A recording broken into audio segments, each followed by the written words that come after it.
Yeah, the older. Dominate. They do, right? We're gonna break records tonight. I told Brandon that too. Brandon Knox? Yeah, we were just talking about, with existence and the streaming and stuff like that. I said, the Facebook is a wider audience because you get younger and older, a lot older. They're not too cool for Instagram, but they'll do Facebook. So Bro, we were pushing our live stream Saturday night to like fucking 12 different platforms. George had more people on his Instagram than like all other platforms. no, George, On Instagram? And George, I mean on his Facebook. On Facebook, And he's yeah. just walking around with the I phone seen on that his face. knucklehead. I seen it. He had like fucking 500 comments and like 1,000 views Yep. like, within like 20 minutes. Yep. But that's just his generation. The older generation, yeah, we're Facebook. They're all over We'll do Facebook. Facebook because they don't do it to be cool. They do it to get in touch with older friends, or high school buddies, and shit like that. Family members talking to your aunt. You know what I mean? yeah. Did you ever seen? And that's the user for it. It's Did a, the Encore's episode get taken down? No, what? It's unavailable. Why would it go? I don't know.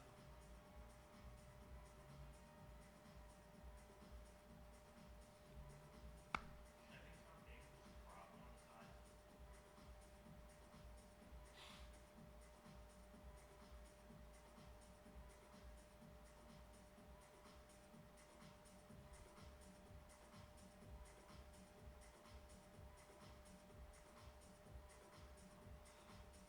Well, this is actually significantly easier for me tonight because I don't have to deal with Zoom.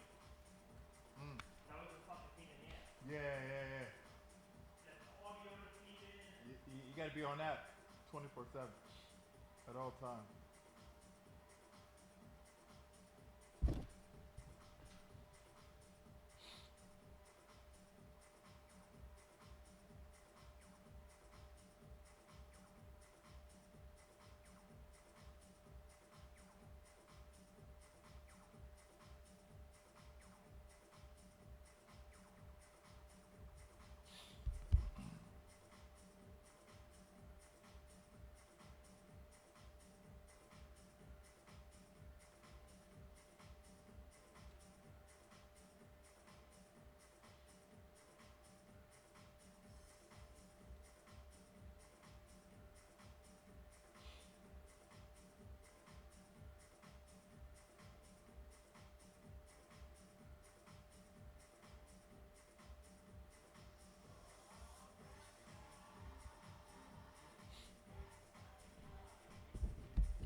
Stupid fucking rag.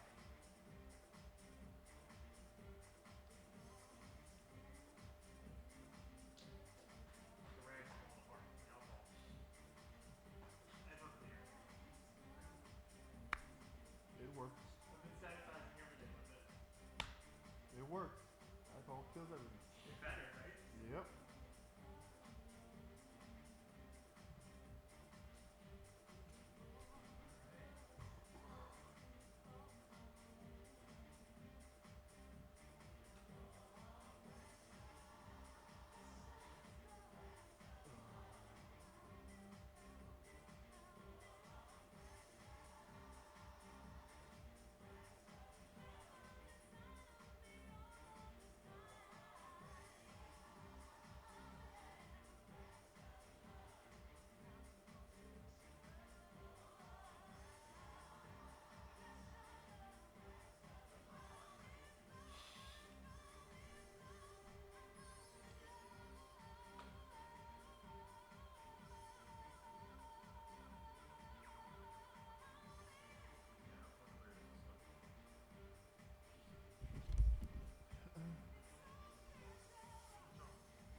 That's it.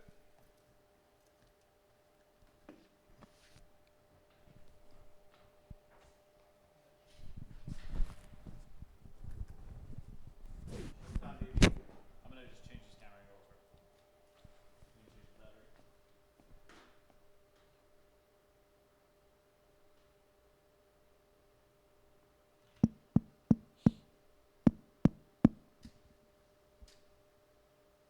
Boom. We live this week. Legend. Mr. Fruit. Intro. This whole thing's freezing up.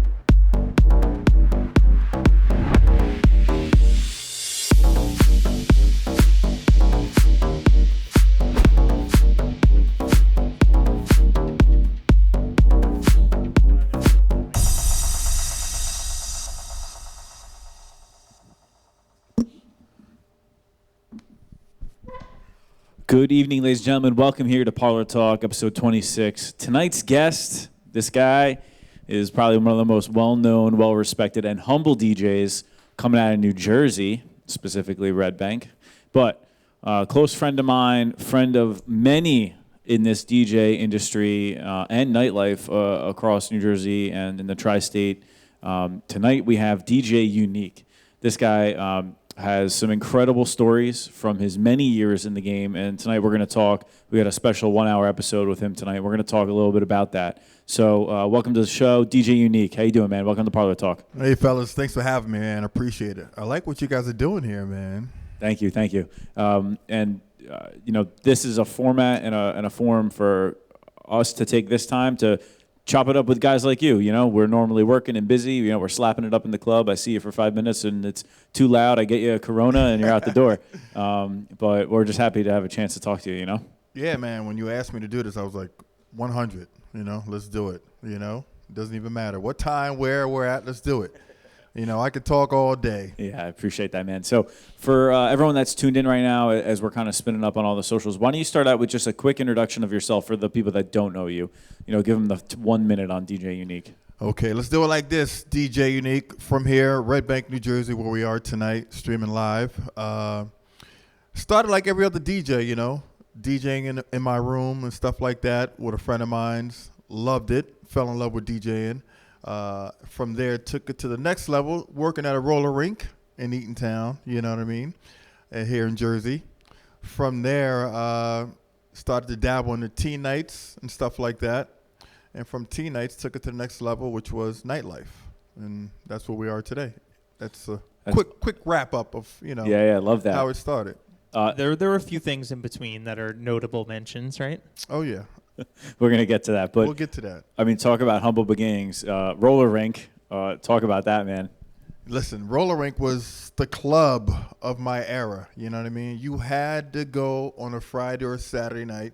You couldn't miss it. You felt like you were missing out. You know, you got a chance to catch up with all your friends. You know, that would be like the social media of today. You know what I mean? You were there.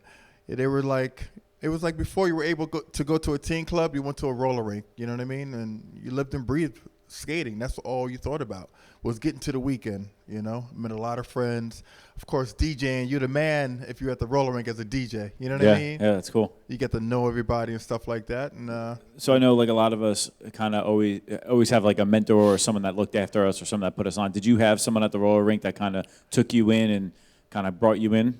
yeah, I would say kind of like a couple people that I grew up with the roller rink, as far as like you know, that I learned from. My boy Richie Britt, who's a best friend of mine. He worked at the roller rink before I did. We actually met at the roller rink.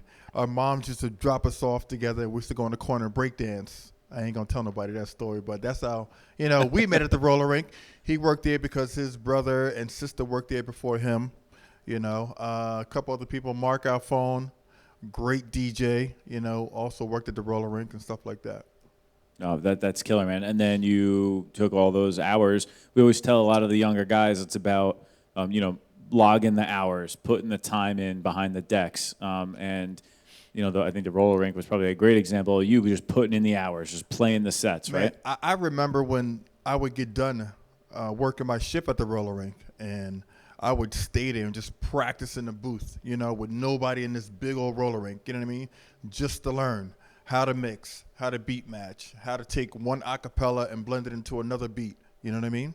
And that's where, I learned most of my stuff, because at the time, I didn't have enough money to buy my equipment. I was still saving up. So Yeah. at the roller rink is where I really, really learned and, learned my craft. Yeah, no, I think that's a good point too, because now you can buy a piece of DJ equipment and hook it up to the laptop you already have for $200. Yeah. And you're up and rolling. Back then, you're like tens of thousands of dollars just to get going between vinyl and records and everything. You had to build your library, basically. You know what I mean? You borrow some records from a friend, but you had to go out, put the time in, spend the money, build your library. You just couldn't download somebody's hard drive and then became an instant DJ the next day. Right. Nothing against that, but I'm just telling you, how we did it and how we appreciate that, because we also spent money.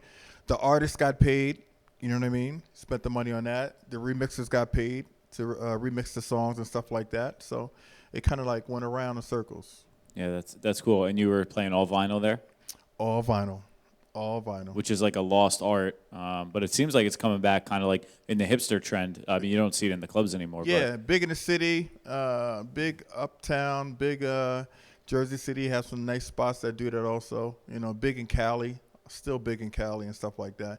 I still, listen, I pay about $170 a month just to store my wax, and I don't even really get to play on it, but can't get rid of it. It's part of me, so. Yeah. Climate controlled? Yep, of definitely. Course. Definitely. No, it's good. And I've met guys over the years, when they transitioned, they said, "Oh, I'll just keep it in my basement." And it's definitely seen better days. So I think you made a good investment in that, because those are timeless. I mean, you probably have stuff on records that no one can get. Yeah, man. Only those people that got it at the record store that day maybe got it, right? Back then it was called the white labels, you know what I mean? I would go to the clubs and stuff like that, or promo copies, You would go to the club back in the day. Puffy would come in the club in the city. The whole Bad Boy team would come up to the DJ booth and lace the DJs with, special edition white labels with the acapellas and stuff like that. And only the DJs got those mixes at the time. So you would have those special mixes that only you had. So when you played them, dropped them at the club that night or that weekend, people would go crazy, All right, that's an incredible way to have gotten an exchange music, right? Because it just doesn't happen like that anymore. The way the internet changed it, but that's incredible. So, all right, so you're chopping it up at this roller rink, crushing it, probably playing a lot of disco. A lot of disco, a lot of freestyle also at the time. And at the roller rink in Eatontown, we would do like big concerts back in the day, like rap shows. So I'm talking about when LL Cool J first came out, Slick Rick, Dougie Fresh, Biz Markie, Salt and Pepper, Tribe Called Quest. In Eatontown, New Jersey? In Eatontown. These are all people that I had a chance to open up for. Big Daddy Kane. Wow. MC Light, Audio 2. These are all people that came through this door at the roller rink that I got a chance. So that's where I really kind of got my name as far as DJing and stuff like that, in the area, the Monmouth County area. Yeah. Now, when these big guys were coming in, was it operating as a roller rink, or was it? It was a roller rink, but when they performed, they would have people, get off the skates, and then from there, people would just dance. On the ice.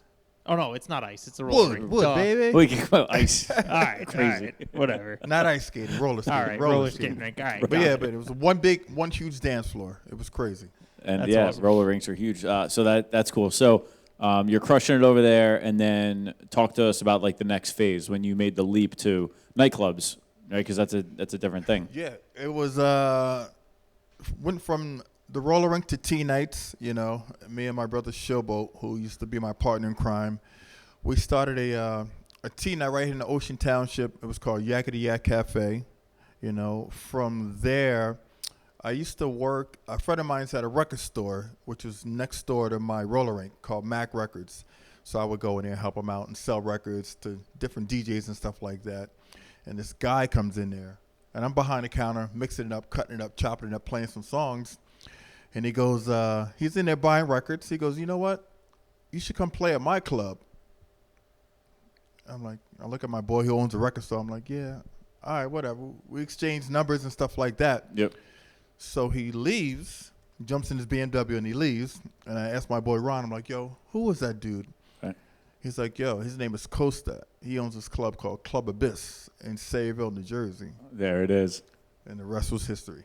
That's amazing, man. The rest was history. And so for those that don't know, Unique and the whole team, there's a huge list of people that were behind it just recently this year, put together an Abyss reunion, which was probably incredible. Yeah, man. It was amazing. I mean, like, you're talking about people coming out that you haven't seen in over 20 years, you know, just partying together like it was yesterday.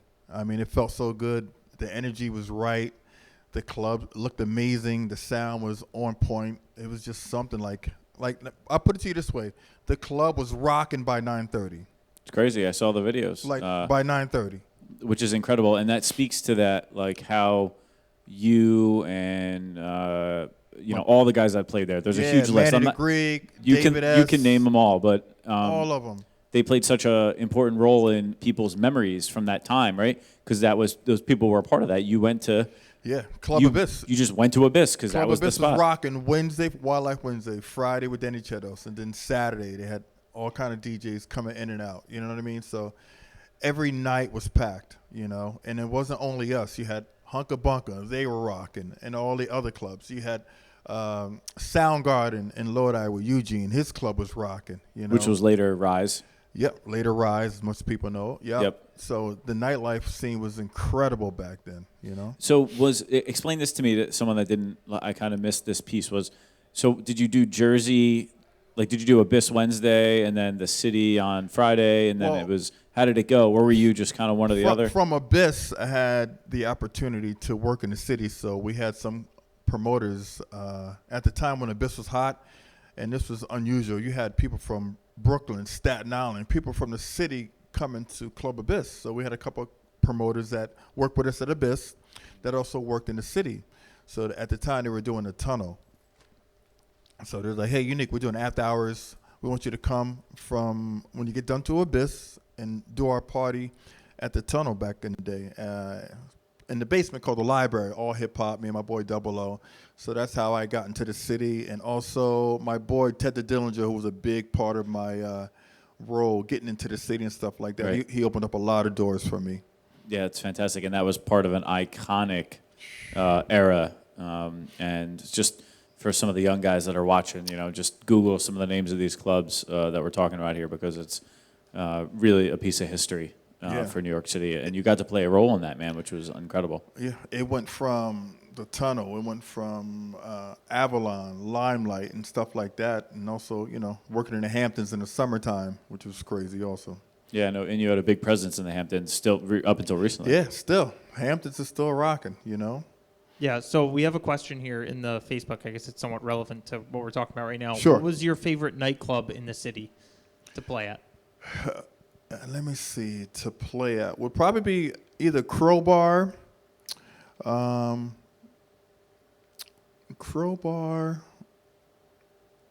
Mauricio's place, and I forgot the name of it.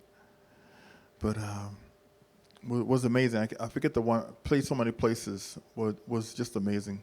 Tunnel was crazy. Limelight was crazy too. Right. So, a question for you, from me personally, were you? I know you always were focused on the hip hop thing, but that's what you were booked as, the hip hop DJ. Yeah. Well, I was known for hip hop for Abyss and stuff like that, and the roller rink. But at the time, I was still playing, freestyle, house, and stuff like that. Even though I didn't have a lot of venues that I played it, I still, that's my art. I learned how to mix two beats was house music and freestyle music. No, for sure. So you would roll with crates, prepped with a little bit of everything? Yeah, probably on an average night, probably having about 8 crates, rolling up in the club, lifting them up them steps and stuff like that. Yeah. It's crazy, because we didn't have an opening DJ. You were the DJ from when the doors open up till they closed, There was no such thing as opening DJ. It was your night the whole night. You know, even at Abyss, you Mm-hmm. know, from 9 o'clock till 3 in the morning, you played straight through. Just handling it, and you guys were downstairs, right? Yep, downstairs. I went from downstairs to upstairs, all the rooms. You know. Well, yeah, no, I know you played a little bit of everything, which is awesome. But Yeah. people know you as, DJ Unique is synonymous with hip hop, and I think that's you crush it. So I've seen know. it personally, man, which is And awesome. I wanted to be known as that, but also known as just the DJ playing everything. So if you came to a night and you see me, and then you see me drop house music, you'd be like, I know Unique drop house music, you know, or hip hop, or whatever it is, you know. You got to be real well-rounded nowadays. So Yeah, that's a really good point. So, talk to us a little bit about you're involved at Abyss. Things start to grow, a lot of notoriety. You mentioned working in the city with like some A-list celebrities, and then talk about like maybe when were you doing the MTV stuff? yeah, well, once again from Abyss, I got the chance to work with my boy Ted the Dillinger, who worked with a lot of big-time A-list celebrity promoters in the city. So one was my boy Chris Rita. Chris Rita ran a team called NYC on the Move, him and my boy Carmine. Now, they ran Cancun back in the day. You know, they had everything. So they would bring all the New York talent and New Jersey talent from here and would bring them over into Cancun during spring break week with MTV and stuff like that. So I did that for like 4 years, with spring break with MTV. And so that was crazy. And those were the biggest years. Yeah. That was when spring break was like that was the spring thing. break was crazy. Scribbles was the man. Scribbles was like the mayor of Cancun. He ran that when MTV was popping. Scribbles was the man. So we were all tied in. We all do the parties together and stuff like that. It was crazy. That's cool. And then you turned that into the. I know you were like on the TV show, right? So like MTV, there's a little bit more there behind it. No, that was just basically, doing with MTV and stuff like that, DJing, Right. doing spring break and stuff like that. That's cool. And yeah, you guys, anyone can look that stuff up, man. It's all over the internet. Yeah, man, it was crazy. That's killer. So I want to go back to the Abyss thing because it was arguably maybe one of the most notable clubs out of New Jersey. I would say arguably. Yeah, it was Abyss. People and still call it Abyss when they drive past it on 35. It was Club Abyss and Still is for many. Hunka Bunka back in the days. Right. It was those two, because it was like you had thousands of people going out on a weekend. Not just one club packed, you had both venues packed, in that area and a couple miles apart, So Abyss was like rocking Wednesday. When would you go to a club on a Wednesday night and be like close to 2,000 people every Wednesday? Manny the Greek and Unique, And my boy Get Busy Izzy and Showboat will be the host, Which is awesome. Both awesome guys, killing it still. So then tell me about when did Deco come onto the scene? Because it wasn't always there. No, Deco came on a little later. They took over the club. It was called Paradise when the owners from Abyss bought Deco. Well, bought Club Paradise, and they changed it to Deco, Right. And Deco was something special, was something different, I did a night there called Thursday Nights, New Life Thursdays and stuff like that, New Society Thursdays, and they wanted that night to be totally different from what they were doing at Abyss and what they were doing on the Saturday night with Richie Santana at Deco and stuff like that. So it was a night, too, where they were like, Unique, we're basically going to give you full range as far as music-wise, we don't want the normal stuff. Do whatever you want. I put it to you this way. The owner used to go record shopping with me, my boy Dimitri. We used to go record shopping just for that night and just go different places and pick out obscure music and stuff like that, just to be different. And it was a lounge night that started from maybe the first night. We probably had like maybe 50 people of our closest friends, you know what I mean? And they blew up to something crazy to where I had my boy DJ AM coming down on a Thursday night and rocking with me, That's what kind of night it was, from AM to Eric Morello on a Thursday night to Roger Sanchez on a Thursday night coming and play on a Thursday night in Jersey. It was crazy. They had some monster acts come through Deco, right? Yeah. Like monster, like I remember like Steve Angelo. Yeah. Some huge people that are now. And that was Angelo and Avicii. That was after me. That was like the next wave, but Deco was still rocking for a while. But people can't forget who laid the foundation, which is arguably the most important part, right? The Yeah. Unique and Abyss will always be synonymous. There were a lot of guys that came after you. Yeah, man. But that Unique and Abyss tie will always be there, I think. You know what it is? Working with R3, we were more of a family. You know what I mean? Kind of like what you guys over at Porter. You know what I mean? More, it's like a family. So it was like working with family, seeing family every week and in and out. So it wasn't even like work. You know what I mean? It was like going to see your family and just doing a job, you know? And that piece, and Chris can attest to this, that piece is kind of missing from what nightlife is now in 2020 because it's changed a lot. Well, there's not that many places where DJs have residencies. You know, DJs like to bounce around from here and there, which is cool. But I tell like a lot of the young guys, get a place, a small bar, lounge, or whatever. Build up your, you know, your residency where people, your following can come out and see you. So when you go to these other places, they'll come out and follow you. You know what I mean? And that's what it's about. You got to build up your following. And that's what, back in the day, that's what we did, because we opened up and we closed the night. So people came from beginning to end. You know, I remember my first night playing at the Tunnel.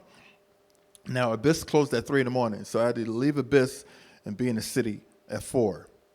The first night when I got to the city, there was people already there from Abyss. That blew my mind. You know what I mean? Waiting for me. And it was crazy. But that's the following that you build with, you know, with the people, and they respect that.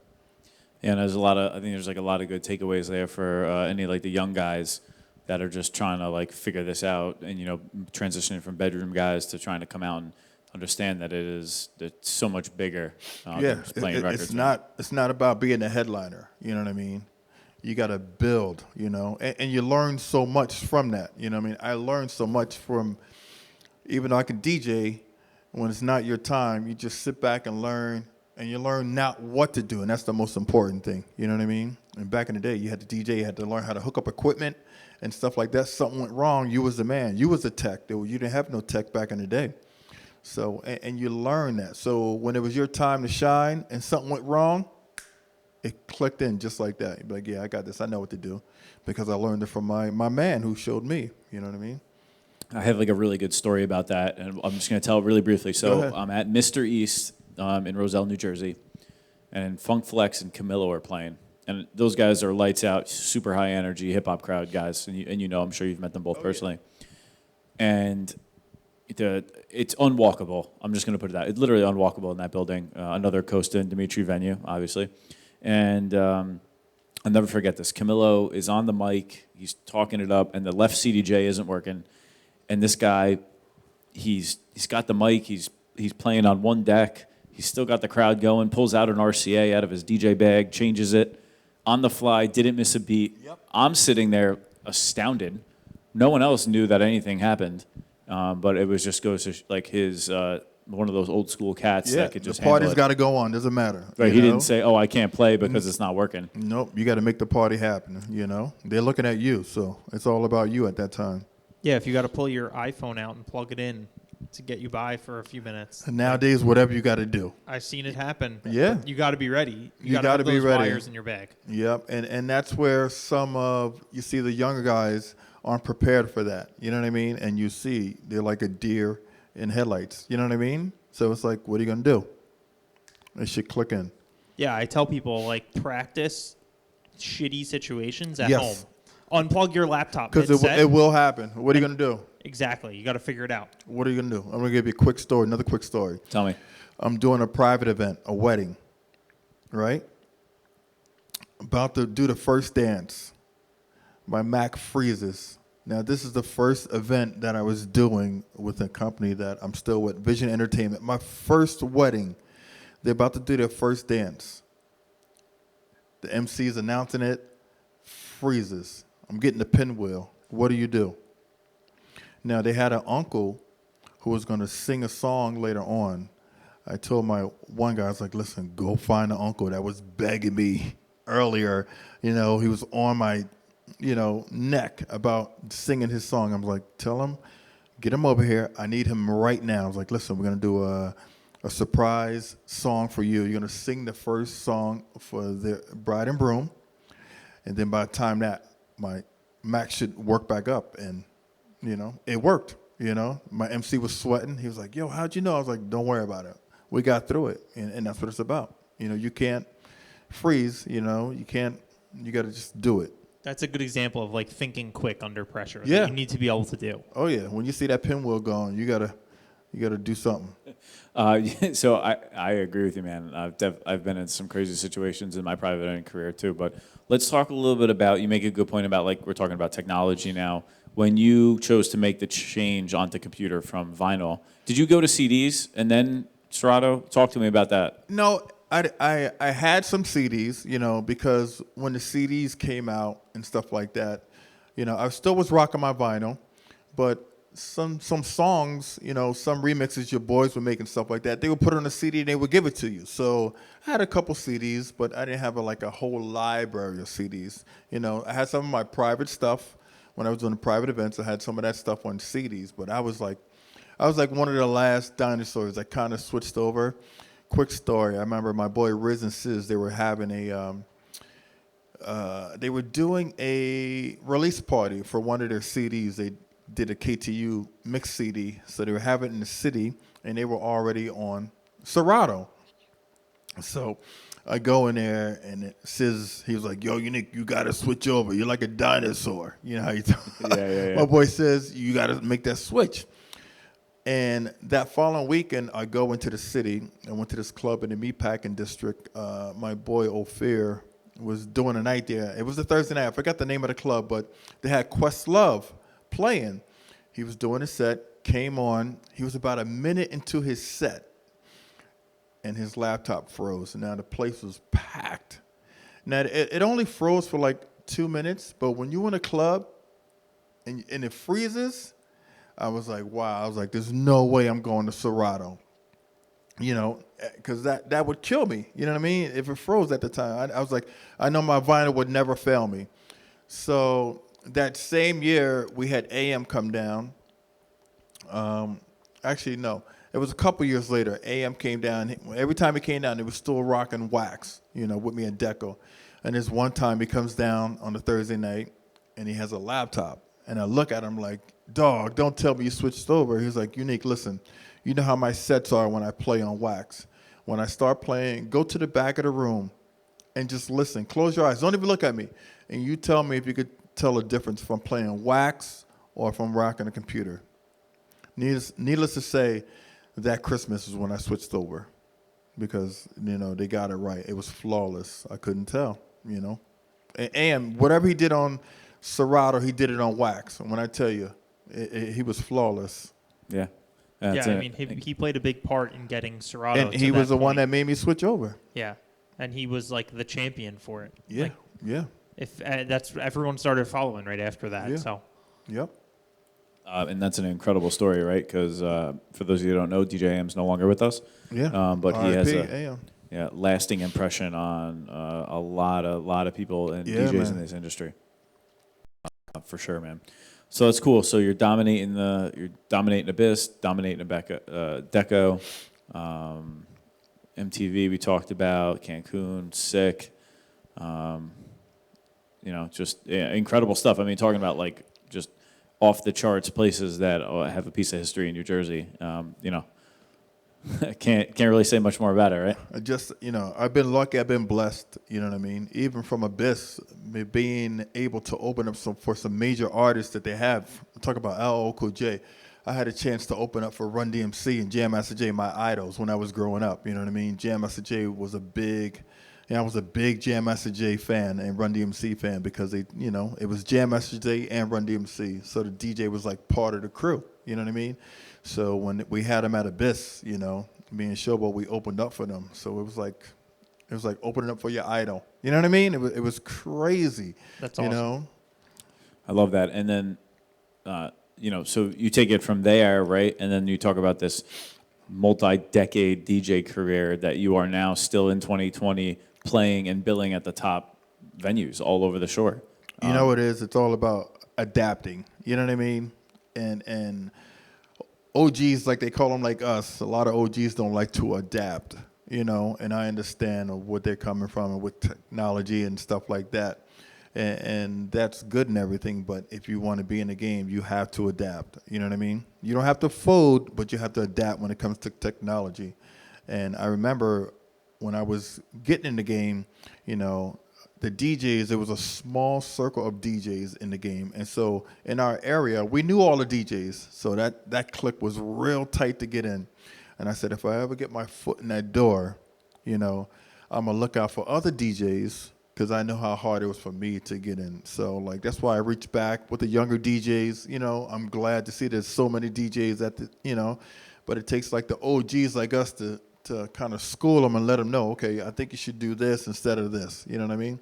And I tell the young guys, you know, don't go this way. You should do it this way. And this is why you should do it, you know. It's about the OGs. We got to, you know, school the younger guys, and that's what you're supposed to do, you know. Not hate on them, but, you know, school them and show them the right way to do it. Yeah, I love that. You make two really good points. The first one is the being able to adapt, and I think you've done that fantastically. And a lot of other people, like, you know, I think need to be more open-minded. That's such a great attitude to have, John. Yeah, man. I love that. And the second piece is just the mentoring thing. And, you know, guys like Chris and I and a lot of the guys in the Class Kills crew, Yeah. we try to give that knowledge and that energy back to the young guys. Because, like, now, like, thinking back, like, when Porta first started, right, and I was 22 years old Right. when that club opened, right, to put that in perspective. Now I have guys that are 21, 22 years old that are coming under my wing, Right. right? And I feel like, you know, I'm not hiding any tricks, man. I got nothing. There's no. They Yeah. think there's like this magic No. thing, and it's not. It's just good, honest, hard work, and a lot of. Play the game. It's a game, you Yep. know. You don't have to recreate the wheel, you know what I mean? It's a game, you know what I mean? And it's a lot of young, talented guys out here that are doing it, you know what I mean? Like you guys are doing it, you know. You got, you know, the existence guys are doing it. Brandon, Alex, B-Rad, and all those guys. JT and Euro. I see all these guys doing it, you know.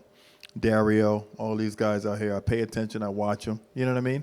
I bring them on to, you know, I do a Monday party in the summertime down the shore. You know, I reach back and put all these guys on and let them, you know, do what they can do. Yeah, I love that, man. I love that. Talk a little bit about, we're going to change direction just here briefly, Sure. is I know you had a couple really successful parties on the Function House where you were DJing, doing your thing on there, you know, broadcasting. They were doing the live thing way before everyone else Yeah, was. man. Those are my boys, Mike Batali and Mike, man. They do an awesome production job over there. If you guys don't know what it is, The Function House, check it out.com, you know, where they have a nice platform for DJs. You know, they had a ton of DJs from all over the world come on that show, and it's done correct, you know. It's kind of like our Boiler Room, you know, which is kind of worldwide. If you don't know what that is, look that up also, guys, the Boiler Room, you know, to where they let guys come and do their thing, you know, and the production is top-notch. Yeah, I love that. Shout out to Benoit checking in on the Facebook, one of the homies. Benoit, love him. Yeah, we want to encourage anyone that's following us right now, if you're on Facebook or YouTube, we're monitoring all the comments. So anyone that has any questions for ourselves or DJ Unique, you know, anything you want to ask, we're watching the comments, and we'd love to bring it up and kind of bring it real life and real, you know, topical discussion. So, and John, like I said, again, shattering records here across all the streams. People want to see you, man. Yeah, man. No, that's awesome. So, John, question for you. So, you've played at a lot of places just outside of the Jersey area as well. So, like, where are some of your favorite places outside of this area that you've played at? Definitely Miami, Vegas, you know, Cancun, Canada, stuff like that. Where in Vegas you play? I used to play Mandalay Bay, you know, big up to my people out there. Cancun, did all over Cancun back then. That's stuff awesome. like that, yeah. What a vibe. Yeah, the art of the traveling DJ, man, that's a whole nother thing. Yeah. We on an earlier episode, we had DJ Icon, who still he travels globally. Yeah. That guy's living on planes, which is like a different thing. But it was interesting to see how he talked about how he just goes and kind of does his set, just plays good music. Can you talk to us a little about how you prepare to play different clubs and, like, you know, where you're taking your vibe right now? I think it's all about reading the crowd. You know what I mean? I know how with technology, you know, and I tell these young guys, you know, you can't be scared to venture out. because now the guys nowadays, they have access to so much music. Back in the day, if I brought my 5 crates or 4 crates on a plane, that's all I had. You know what I mean? So you had to make it work. But now these guys have access at the click of a button to any song they want from all over the world. So there is no reason why you have to play the same 10, 15 songs. I hate going to a nightclub or a bar and they hear the 10 same 15 songs from each DJ. You got to be yourself. Don't worry about it if people don't get it at the time. Venture out. You got to do you. But you got to be different. You got to separate yourself from the pack. And that's what DJing was at the time back in the day, I know if Chris was playing at a certain club, I know his style, So I know when I went to that club, that was his style. That wasn't Za's style. So, I went to that club just for that style. If I went to hear Za, I went to hear Za's style just for that style, And that's what made it different, I appreciate that. And I think you did a fantastic job over your career of having that unique style. And that, no pun intended, but yeah, no, it's, you know what I mean? It's about not being scared, taking risks. Don't worry about, if the club owner or if the promoter doesn't like that song you're playing, They're paying you to be the DJ, to control a crowd, and that's what you have to do. Yeah, I love that. That's incredible feedback for some guys that are trying to figure it out. A lot of the young guys will send me their mixes, and I'll be listening to them, and I could shout out 5 or 6 guys, and I think it's great right now. Everyone's using this time to put out content. Yeah. And I try to explain that to them. I'm like, hey, man, this is all good radio stuff, but if someone's going to go back and listen to you in 10 years, is this how you want to be, remembered? Do you really like playing this music, or are you playing it because you think it's going to get plays? Even with today's technology, see all the guys streaming from the bedrooms, which is great because you see them playing stuff that they don't get to play in the nightclubs. So I'm hoping all the promoters and all the owners are watching all these DJs in their bedroom play, and they get to be themselves. And that's what DJing was about. Yeah, I love that. Shout out to Brendan O'Neill. This guy, he's been going live once or twice a day for 36 days. Yeah, man. Shout out to Brendan. We had him on the show. But I like what he's doing because he'll say, all right, what do you guys want to hear? All right, tonight is dubstep. Tonight is country. Tonight is 2000s hip hop. And he's covering all these crazy genres, freestyle, German techno, stuff I didn't even really know about. He's probably got a bunch of views, Right, and people are like, man, this is so different. Look at D Nice, what he did, crashed the internet. You know what I mean? Because he's playing all kind of music that's just good music. Right. Rap, R&B, disco, whatever, reggae, doesn't matter. Rock, he's playing everything. And look at his views. Once he goes online, he's got 26,000 views. Crazy. It's crazy. Yeah, I think he did 1 million one day. It was Yeah, crazy. it was Yeah, crazy. Oprah checked in, right? Everybody checked in. J-Lo, everyone it was checks in. crazy. You're just playing that feel good stuff, but at the same time, you're also entertaining. I was checking him especially out. when you're on live. I was checking him out the other day, and Chaka Khan chimed in. It was crazy, man. Yeah. That's unbelievable. I got to catch this. I don't know if you can go back and watch it, but Little John and who was he on with? Little John was on with T-Pain, and they were going track for track. Oh, they were battling verse? No. They were Little John would play one of his own tracks. Oh, okay. So he'd play Yeah, and then T-Pain would play Bartender, and they were just going through their DJ setups and talking about it, and it had hundreds of thousands of people were watching. That's big. That's what Swiss Beats and what's the name started, man. That verses. It's crazy. Who started that? Swiss Beats and not Jim Jones. Who was it? Swiss Beats and somebody. Ask them in the chat who started that. Swiss Beats and somebody. Which one? Doing the verses. Oh, Timbaland Timbaland. and Swiss Beats, and it's crazy. And they rap? No, they just have the guys battle production wise. They'll call people out. So they just called out Puffy and Dre. So they're gonna hopefully battle. They take the challenge. It's crazy. All right. Timbaland, yeah. Mark That's just when commented. they just did Babyface and Teddy Riley. That's crazy. It was crazy. Party with Mark G on the check-in.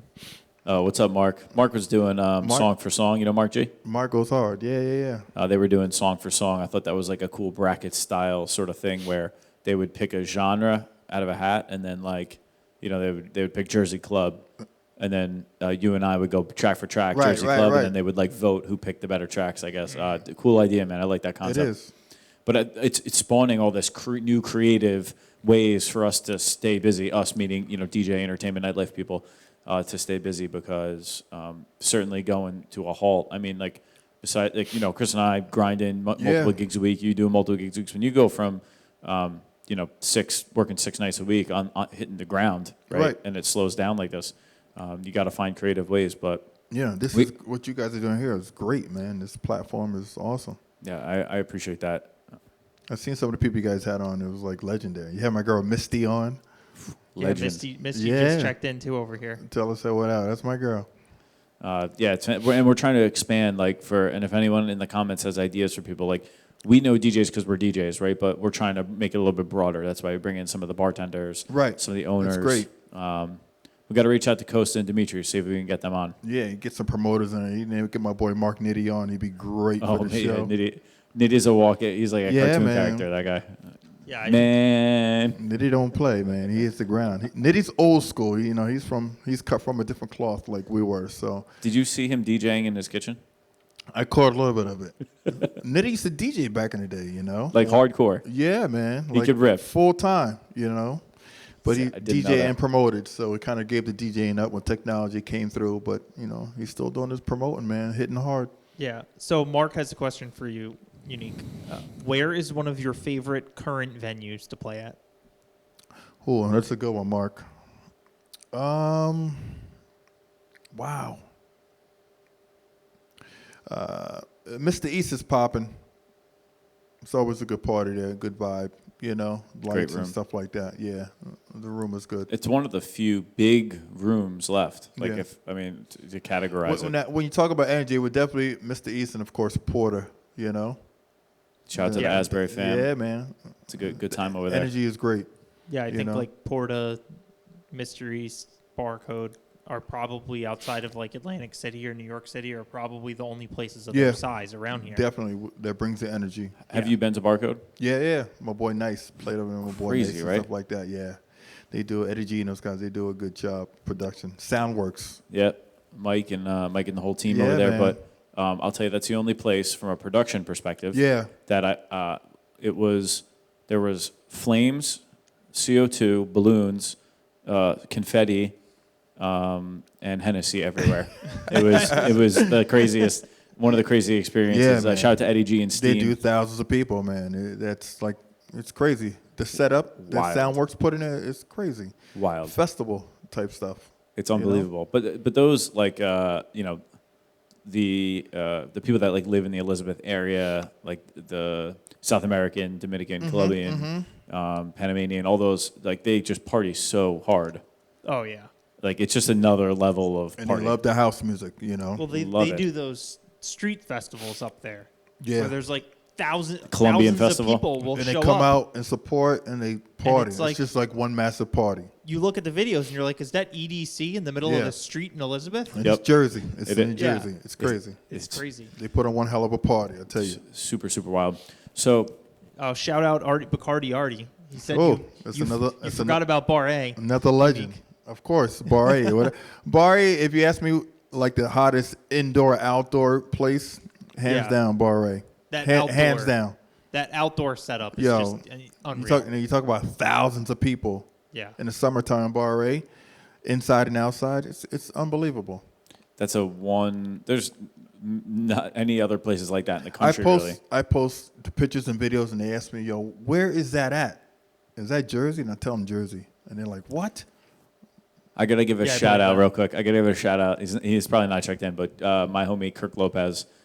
I gotta shout him out. Rocking the techno tent in the back on Tuesdays. Let me tell you a quick story about Lopez. Tell me. Now, when you talk about iconic DJs from Jersey, that man, when me and my brother Showboat, we used to go to this teen club in Belmar called Key Largo, okay? Mobbed on the weekends. It was juice bar. Now, we were teens. We would hop the train from Asbury and take it to Belmar. Lopez was doing those clubs already. He was doing the teen clubs, the 21 or older clubs. He was already rocking, and he learned from older guys that Jan the Man and Danny Boy Mahler and stuff like that. And you talk about Bacardi Artie knows B2B and stuff like that. These are guys that we used to look up to. So Lopez, his vinyl collection is crazy. His music knowledge is crazy, and he's still doing it, It's unbelievable. I saw the first time I ever went to Abyss was a teen night. Lisa doesn't know me, but I knew Lisa, and a friend of mine, my cousin was friends with her, got us in. Okay. We walked in the back into the DJ booth. Yep. And there was Kirk Lopez, probably in some early 2000s time frame. He's throwing vinyl up in the DJ booth. Yep. And I saw him, I was up in the DJ booth with him, and he was ripping the classics. And Showboat or Izzy was on stage emceeing, and it was craziness. That was the first time I saw Kirk Lopez.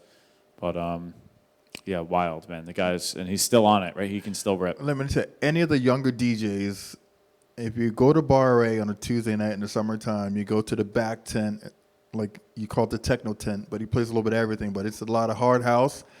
You go up to Kirk Lopez, nicest guy. Tell him who you are, your up-and-coming DJ and stuff like that, and swap your social media information, man. He is one guy you really want to know in our Jersey scene industry, Iconic. That's well said. And you will see Kirk there. We're playing with Tractor, and he's using a DJM. It might be a 600 or an 800, but it has no markings left on it because it's got so many miles. And this guy's ripping on Denons. Yeah, he stepped up his game. He's got the new. I seen him towards the end of the summer. He's got the new. I think the new Pioneer. Did he? Yeah. He got nasty. It's nasty. Yeah. I mean, I just always remember Kirk was saying, "It works. Why do I need a new one?" Yeah. That's Lopez. You know. Man. Yeah, and Kirk has an incredible vinyl collection. Incredible sound collection too. Yeah, he has a lot of amplifiers. A lot and of speakers, sound, and yo. He likes to make noise. When some of the Jersey Shore clubs would go out of business, he would just go and buy the whole sound system and store it away for one day. That's great. Just in case he opens up. He always goes, yo, we're gonna hook it up in my garage. Get my barn, and we're just gonna rock out. Yeah. He's Classic. Talk to me a little bit about the Seaside scene. Did you do any work at Surf Club? Did Surf Club. That's in Ortley Beach. Did Seaside from Club Excess back in the day. Temps was down there, right? Temps is down there, yup. That's the sister club. Great. My boy Denny Chetos. Iconic. Another iconic DJ. Did that house party for years. Let's see. What else? Bamboo was big back then. Let's see. Talk about places that's still going to today. We still have Aztec Hotel. Yep. It's a Monday party that I do. Still going. Industry Mondays, which is crazy. I Love have it. So many DJs that came through there. Too many to mention, but anyway.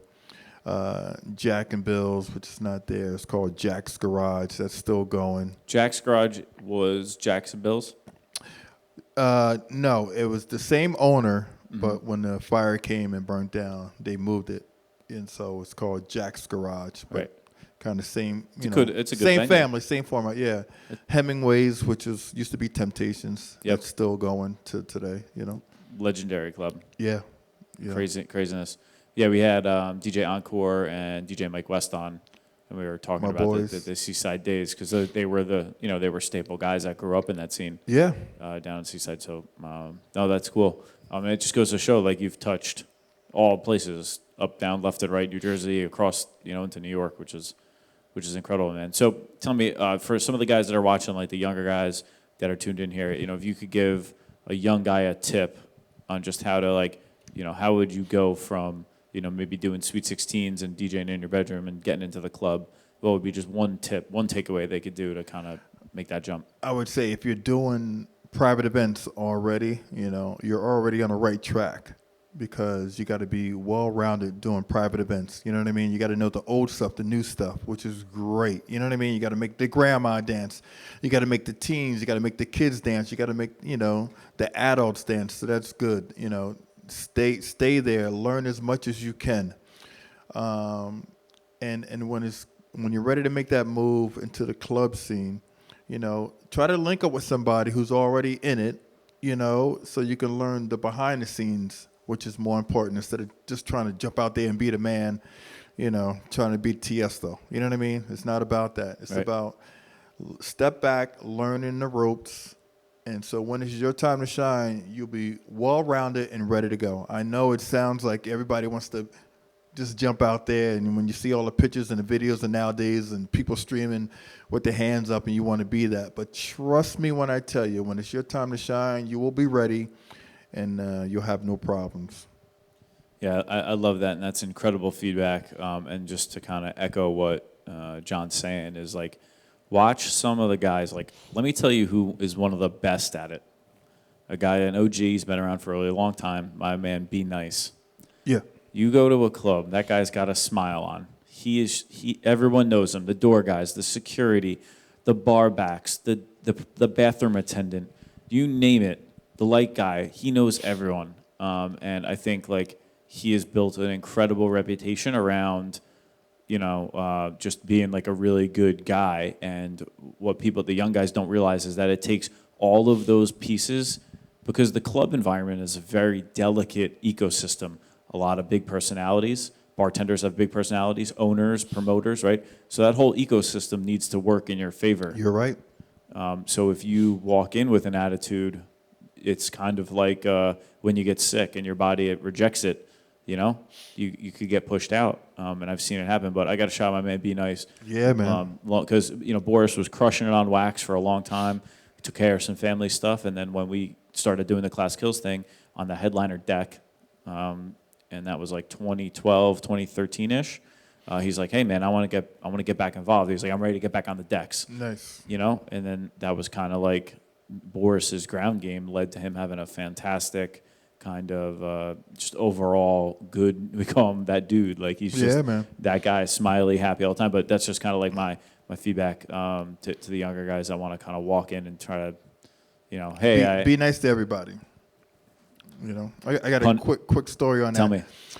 I remember I was doing a nightclub in the city called Spirit. It was me and Stretch. We would do the hip hop room.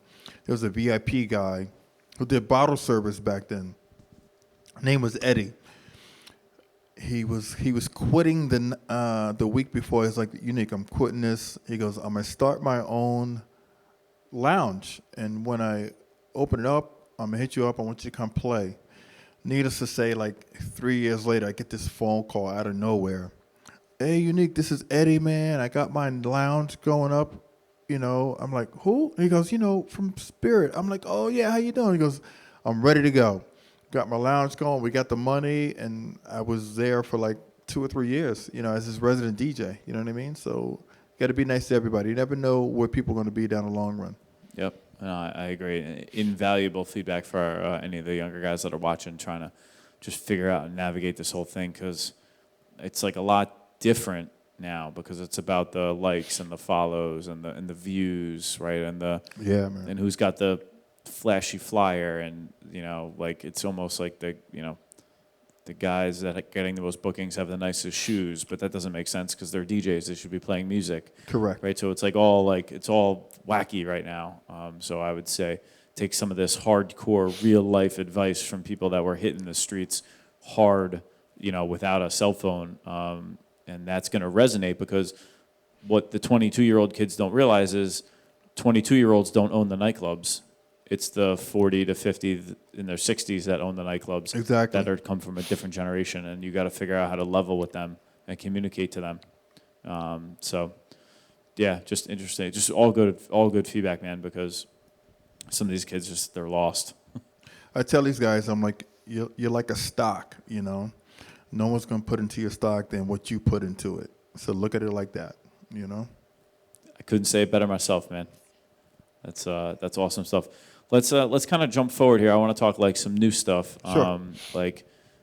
We talked a lot about venues, but when you're doing like music, where are you getting your music from? You getting it from other DJs? Or you going to the record pools, promo only? What's like your style with that? I get a lot of guys that all you guys know, like on these remix platforms. I know a lot of them, so they'll send it to me. You know what I mean? I got the luxury of that, getting it for free. I still support some other like DJ City, and stuff like that. Yep. My boys, Psych, Crooklyn Clan, shout out to Riz and Sis, Yep. shout out to Digital Music Pool, shout out to Headliner, and even iTunes. I spend a lot of money on just iTunes, I like the originals, you know what I mean? So That's it. That's good. That's a good feedback. And it's interesting because we had talked about your vinyl, where like your collection, like you just have this like certain stuff that you just can't get anymore. And I want to just shout out some of the guys that I worked with. Adam Hirschhorn from AJH. I kind of grew up under his wing in private events before nightclubs. Okay. So I got to just shout out the Day One homie because he said, "Hey, here's 70s in Motown," and not only did he give it to me, but he showed me how to play it. Because young guys are like, give me music. I'm like, well, I can give it to you, but if you have 100 Motown tracks, you don't know what's from your ass from your elbow. You have to watch someone play it. And you're lucky because just like you said, like I can give you this style, but if you haven't lived it, or if you haven't, been with someone who went through that whole era, it's a different feeling. I can give you this genre, but if you haven't lived it, you don't know what songs are hopping, what songs, was hot at the time and stuff like that. So you're lucky that, you had somebody who guided you through that way like that.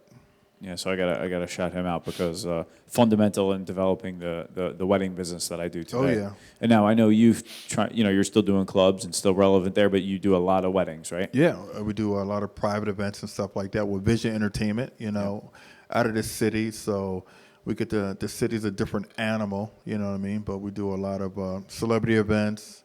We do private events. We do, corporate events, weddings and stuff like that. So I saw you do an awesome party. I don't know where you were, but there was a saxophone player playing along with you at the same time. Can you talk about some of that fusion work that you've done? Yeah, that was my boy Mike, who we do a lot of Mike Geek, and we do a lot of stuff together, a lot of private events and stuff like that. You can look him up. He's all over. He's been on Justin Timberlake tour, the Michael Jackson tour, and stuff like that. He's an excellent saxophonist and stuff like that. So I love playing with live musicians, stuff like that. That's cool, and that's such a unique element. No pun intended, but that's not something you see every guy doing. And being able to play with that, right? Because you got to use your ears to mix. Yeah. Don't forget about these old handy things up here. You know what? You got somebody like that. You play off each other, so his talent is impeccable. I love that. I remember, so we're in Red Bank right now. Real quick, just take a quick break. I want to just shout out the Teak homies. Oh, yeah. Teak in Red Bank. It's my family.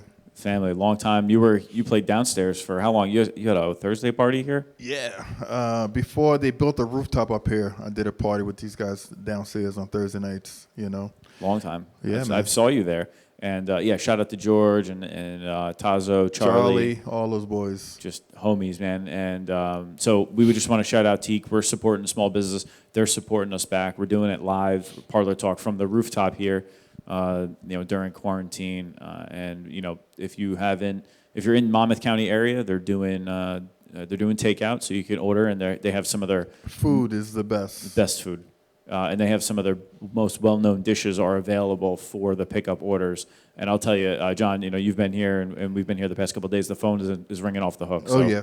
It's a testament to, if you're looking for good sushi and just good Asian fusion, shout out to the Teak family. So check them out, Teak Red Bank. But yeah, no, you did a long time. You did play there for a really long time. And continue to support these guys, and they support us back. Yeah, you guys are doing big things here on the weekends and stuff like that. Yeah, you and my boy DJ Illegal. Yep. He was doing crazy stuff here too. So.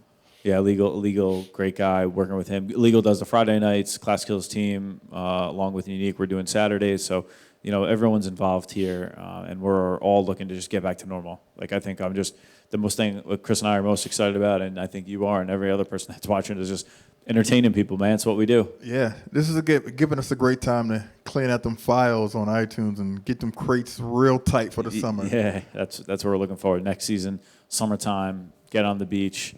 And I know we're looking forward to getting you on the beach at Donovan's this year. We've been talking about it, but got to get you on a Sunday, man. Anytime I can play with sand under my toes, I'm down with it. Yeah, we've been at Donovan's for a really long time before Sandy. So for the people that don't know, Donovan's Reef is a beach bar with a tiki hut on the beach in Seabright. They were there for God knows how long, and then Sandy in 2012 took them out, but they rebuilt, bigger, better than ever, beautiful compound. But we handled all the entertainment there on the beach, and I'll tell you, man, there's nothing like setting up your decks and just looking out at the ocean and Oh yeah. tiki hut, bunch of good-looking females. I don't have to say much more about that, but I'll tell you, there's something to be said about Donovan. So we're looking forward to having you in the fold there too. Definitely. We've been talking about it, trying to get you on, trying to get you in the mix. Yeah, we'll make it happen. But it's good. It's good because they're getting a little bit more progressive with their music. They used to only want 80s, 90s, 70s rock. Right. Yeah. But in the past couple of years, we've been kind of Well, building. that was their audience, so Yep. with you guys being there, kind of transitioned, a little younger generation, Yep. wants a little more, little different style, so which is great. Yeah, it's fun and it's cool because you will do particularly well there because of how wide your range of music is, which I can't stress enough for guys like that want to come play with some of these venues. They say, "So, what's it take to get on the set at Donovan's?" I'm like, to be honest with you, a really wide range of music. Right. Because if and you can speak to that because if you have if you're only a house guy, like it's not going to work. Like I said, there's a difference between having the music and knowing the music. You know what I mean? I can give you a hard drive with whatever 200 gigs of music. You know what I mean? But if you don't really know it, Yeah, you can't do anything useful with it. right? Like right. you might be able to pick a couple of tracks out and play a few different decent tracks. They but haven't lived it. It's a different feeling. It is what it is. It takes a lot. That's why people tell me like, "Oh, give me your library. Share your music with me." I was like, "I'll give you a couple tracks, but you're Right. not going to listen to 100,000 songs to Right. know which ones to play when." And they're still not going to be you. Yeah, exactly. Exactly. All right, so we're back. Put it back on John real quick. So first of all, I just want to say thank you so much as a guy, a DJ and friend of yours personally that has looked up to you for a lot of years. I'm glad that we could get you on here to talk Parlor Talk. And, just thanks for coming on, man. It's just good to hear it. Appreciate you guys having me. Really do. We just want to take this, take Parlor Talk and kind of open it up to the entertainment industry as a platform for people to hear your story. Because think about how many people know Unique, right? They saw your name up on the screen. Maybe they saw you on a flyer, but this is an opportunity for guys in the industry and girls in the industry to kind of hear a little bit more behind the scenes. We're always on the go, right? A little more go. intimate style, laid it. back, I love it, man. And we're excited, first person to be here in person. We're 6 feet away, for anyone that's wondering. It's approximately 6 feet. Yeah. But it's good to kind of have you in the studio here at Teak Rooftop and just chop it up, man. So thank you again, everyone. DJ Thanks, Unique. guys. Yeah, thank you for coming in, bro. That's it. But once again, we're gonna keep rolling here with the Parlor Talk. We're gonna keep it going. Take a look, parlortalk.tv for the schedule that's coming up, and we're going probably every other day. Probably roll through the weekends, keep the content fresh. But I'm gonna keep saying at the end of every episode, the best way to support us is go to youtube.com/ClassKills. Subscribe to our YouTube channel. Once we hit 100, we're giving away some DQ sauce. I know you know Mr. DQ very well. DQ's got the best sauce. Best sauce. Shout out to him, my boy James Striz also. Oh, yeah. What's up, Striz? Strizzy. So once we hit 100 subs on YouTube, I'm mailing out some free DQ sauce. So anyone that's on the Facebook feed, support us. Go over there. Go to youtube.com/ClassKills. That's where you can get it. And John, just so you know, this episode will be up on our YouTube, the DJ Unique episode. Great. So if you want to share this along to your family and friends, just anyone that wants to know a little bit more about Unique, man, I think it's a good form. Will do. Yeah. Good. Thanks. All right, everyone. Have a safe night, and talk to you soon. John, DJ Unique. Hey, Chris Lee, hold the applause. All right. Thanks, everyone. Be safe. Good night.